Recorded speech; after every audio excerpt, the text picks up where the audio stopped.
Friends, back to Bhavani life style. எல்லோரும் எப்படி இருக்கீங்க? நலமா இருக்கீங்களா? நல்லா இருக்கீங்களா? அந்த சின்ன பதிவில் மீண்டும் உங்களை சந்தித்தது நான் மிக்க மகிழ்ச்சி.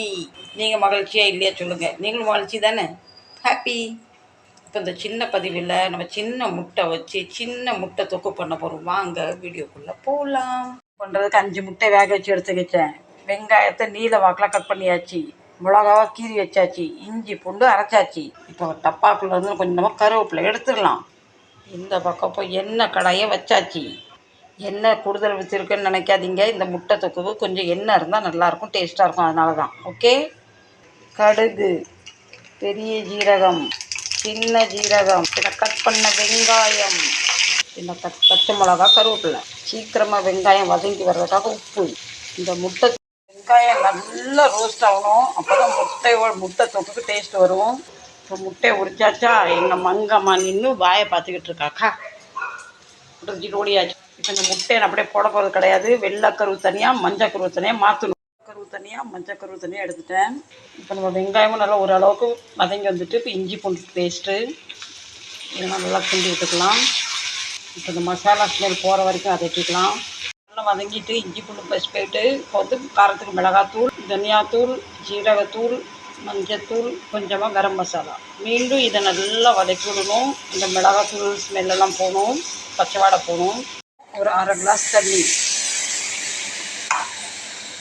இப்போ இதை வந்து எண்ணெய் பிரிஞ்சு வர வரைக்கும் நம்ம கொஞ்சம் மூடி போட்டு வேக வச்சுக்கலாம். பாருங்கள், நல்லா எண்ணெய் பிரிஞ்சு வந்துட்டு அதை வெள்ளை கருவை போட்டுக்கலாம். இதை போட்டுட்டு நல்லா கிண்டி விட்டுக்கலாம். இப்போ 5 நிமிஷம் மூடி வச்சிடலாம். பண்ணி பார்த்தது. இப்போ பாருங்கள், எல்லாமே சேர்ந்து நல்லா ரோஸ்ட் ஆகிட்டு. எதுக்கு நான் வெள்ளைக்கருவை போட்டேன், மஞ்சள் கருவு போட்டு ரொம்ப கிண்டுனா எல்லாம் உடஞ்சி போயிடும். மஞ்சள் கருவு போட்ட பின்னா ரொம்ப வந்து கிண்டக்கூடாது. அப்படியே பொத்துனால கிண்டி விடணும். உடஞ்சிடாத அளவுக்கு இதை கிண்டணும். இந்த ஸ்டேஜில் மல்லி இலை போட்டு இறக்குனா ரொம்ப மணமாக இருக்கும். என்கிட்ட மல்லி இலையில் அதை கருவேப்பிலை போட்டாச்சு. அவ்வளோதான், நம்ம முட்டை தொக்கு ரெடி. இப்போ நீங்கள் பார்த்தவங்களாம் சொல்லுங்கள் நம்ம முட்டை தொக்கு எப்படி வந்திருக்குன்னு. இது ரச சாதத்துக்கு, பருப்பு சாதத்துக்கு, வெரைட்டி ரைஸுக்கெலாம் நான் நினைக்கிறேன் முட்டை தொக்கு அருமையாக சூப்பராக டேஸ்ட்டாக வந்திருக்குன்னு. நீங்கள் பார்த்தவங்க தான் எனக்கு கமெண்ட் பண்ணி சொல்லணும் எப்படி வந்திருக்குன்னு. ஒரு 4 முட்டை இருந்து வச்சுக்கிங்களா, 5லேருந்து 6 பேர் தாராளமாக சாப்பிட்லாம். ஒரு ரசத்தை வச்சுக்கிட்டு கடித்து சாப்பிட்டா வேறு லெவலாக இருக்கும். சரி ஃப்ரெண்ட்ஸ், என் முட்டை தொக்கு ரெடி, வீடியோ ரெடி, நானும் ரெடி, நீங்களும் ரெடி. நான் எதுக்கு ரெடி? சாப்பிட்றதுக்கு. நீங்கள் எதுக்கு ரெடி? சப்போர்ட் பண்ணுறதுக்கு. மீண்டும் நல்ல போயிட்டு சந்திக்கிறேன். சச்சா, பை, லவ் யூ. இந்த ஸ்டவ்வோடையும் என்னோட ஆதரவுக்காக ஏங்கி கொண்டிருக்கும் உங்கள் பவானி லைஃப் ஸ்டைல். மக்களால் நான், மக்களுக்கே நான். கண்டிப்பாக சப்போர்ட் பண்ணுங்கள்.